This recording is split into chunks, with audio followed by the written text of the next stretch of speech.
Good afternoon, ladies and gentlemen. It's 1:15 on the 13th of January and it's stopped raining, so I've come out to get this video done.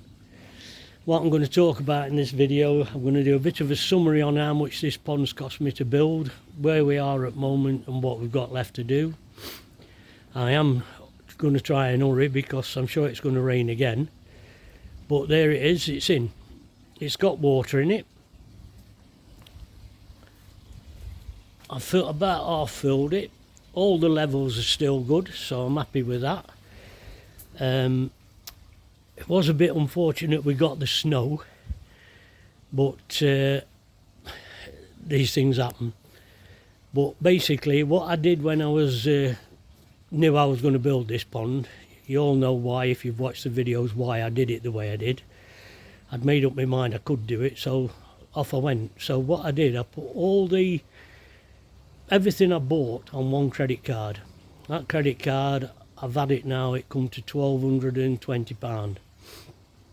So what I did, I took off everything I've got left from that £1,220 to see what it actually cost to build that as it is now. And it was £980. That's for everything in there, including screws, timber, fiberglass, top coat, everything like that. So I also did the same with the hours I worked on it. Because I've got no room in the shed, I went into the shed, wrote down the time I went in, and then when I actually started fiberglassing or doing the timber work, I wrote that down. I actually spent 49 hours in the shed, but only worked on the pond itself because of moving things about, picking things up, getting them out of my way, putting them outside. I only spent 32 hours actually building it. That's inside and outside, obviously. 32 hours to complete this. So if you'd got room to actually do it in bits and you could go in every morning and not have to move everything out your way, I reckon 28 hours I'd see it done and dusted, complete. But that's just my opinion. Obviously I don't know how other people work. I didn't put the window in there. Didn't think we'd sit in here that long to warrant one.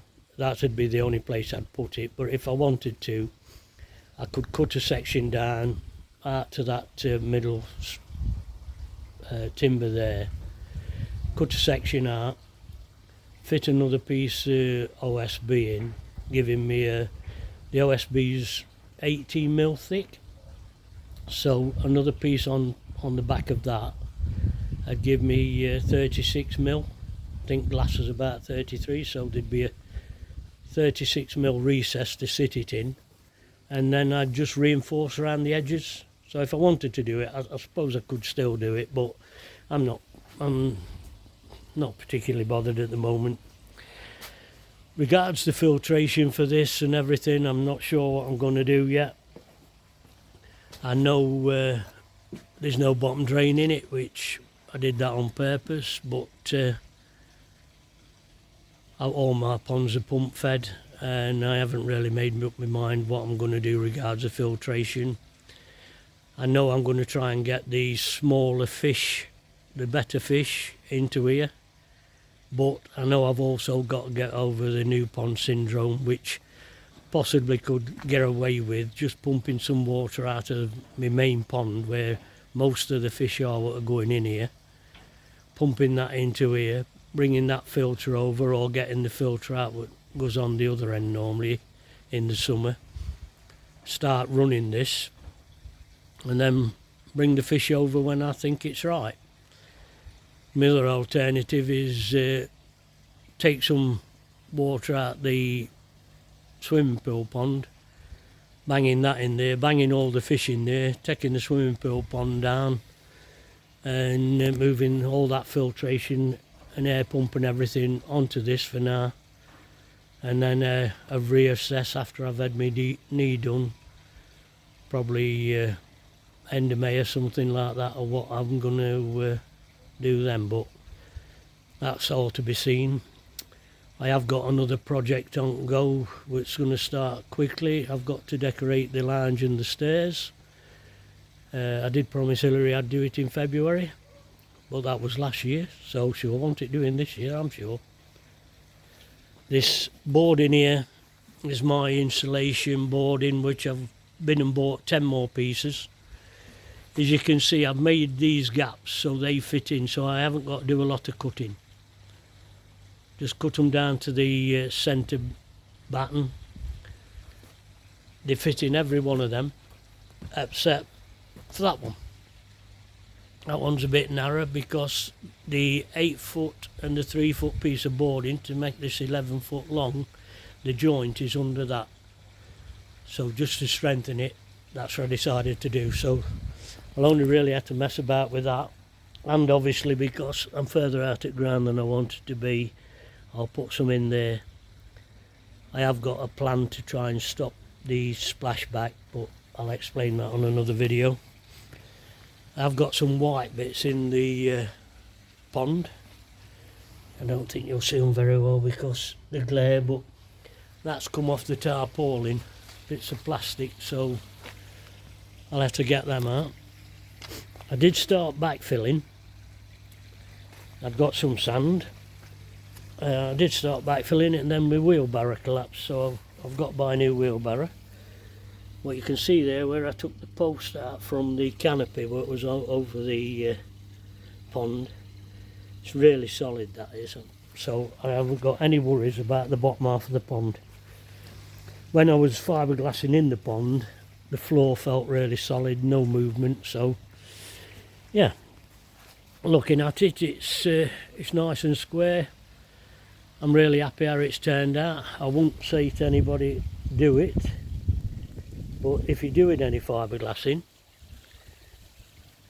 ask the people who are supplying you with the fiberglass and the resin what mix you need, what sort of resin and fiberglass you need, your top coats and your pigments, and or some. I think they do actually do. They did when I worked at building boats. They did a flow coat, coloured flow coats, what you could buy, so you're not mixing the pigments in. I didn't do that because I want to use some different colours, so I bought the clear top coat and black, and I bought some black pigment. But if you're going to do that, try and gauge how much you're going to use and mix it. It's quite hard to stir, so mix it in bits in a tub until you think you've got enough to complete the job. That way you don't get different colours. It looks like I've got different colours there, but it's where I rubbed my hand earlier. It's I must have had some acetone on my hand at the time. But yeah, that's where we are. I'm hoping to get all the insulation done and the matchboarding, and I'm probably going to put, you see these 6" by 2" batten I've got back there, they were what I'd use to slide the pond into the hole. Sooner than try and carry it and drop it in, we use that to get some support. I might use them round the top for now, just so I can put the matchboarding and everything on, and it's going to be covered. I know Lee Hadfield's done some ponds in his garage, and he's put that composite decking round. It is done on block, so it's quite wide, so it will support the composite decking a bit better. The only problem I found with using composite decking, if you didn't get enough to do the job, because the colours are done in batches, if you don't get the same batch, you can get, even though it says it's charcoal black or whatever, you can get a different shade. And I did show on a previous video that I'd had it done to me, and I bought the decking from the same company in the same week off the same shelf, and they were different colours. And that's why in the end I ended up putting these different coloured boards in, which actually matched the shed at the time, but they've made them thicker so they're not so brittle, but they've made them narrower. So I bought 4 of them and ended up putting a little strip down the end as well. So and the clips didn't fit very well either, so they obviously had a review on how they was making it and made it stronger. But yeah, that's where we are with that. In regards to fish, the bad news. One of my favourites, Crockett, my Kajaku.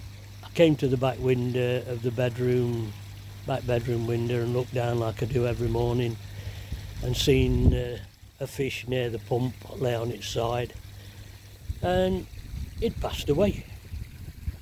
Gutting at the time because he was 26-year-old, but I knew it was the weakest fish in the pond because we had trouble with him with suffering with not enough oxygen about 18 months ago. But the rest of them seem alright. Got a bit more critical regards looking at the fish now. I think I've got a bit of better eye, and I can see when there's something wrong with them regards deformities and things like that. The little Yamabuki there, it had no signs of any problems, and yet I noticed the other day he was in this bottom corner and he's got a bent tail, and this shoulder here, lips we call him because of that red on his lips, I think he's got a bit of a dent in this right hand side as I'm looking at him, in his head. So not happy with that. So if I do put on my best fish in the new pond, they not be going in. I'm sure stripes will be going in, and the Kajaku and silves, my pick and their pick, but they all look all right. The little fry, there's some little fry knocking about in here. I did lose about 10 at the swimming pool pond, but when I saw that Miss Crockett was dead, I sort of reviewed where I was before I met Hillary, and at that time, that was 20 years ago, I had 11 fish in here, and that Bennygoy there and that one there were one of the fish, so they've got to be over 20-year-old obviously. But that one there, striped fin, was bought the same time as Crockett, the Kajaku, so he's 26-year-old. He's about 28, even though he's small. And over here, you might see the fry here, or the little black fry and that, still swimming about. Over here are the bigger fish. If you haven't seen this channel, you won't have seen these, but I thought I'd got a problem with my main pond being overstocked. So I took some of the bigger fish out, and the ones I didn't like as much, and put them in here. And there's actually 4 of my original fish in here. So with the 2 in there and Crockett, I still had 7 left after 20 odd years. This one here, the Chagoy Scruff, I don't know whether you saw that, but he's got a bit of a white eye. So I'm assuming he's gone blind in one eye. But this is what I say, you sit watching these people selecting fish and culling fish and things like that. And I think there's 4 now. That's obviously Oliver's been like that for years, that Oliver Twist. But he's got what looks like an ulcer on his back end now. And I've only really noticed this to this extent since the snow's gone. But I suppose it's because I'm trying to select some fish to go in the new pond. The little fish on the front, I've only lost 1 out of there, and that was one of the small fry. The others are doing really well. So looking forward to having a good season. I hope we don't get any more really cold weather.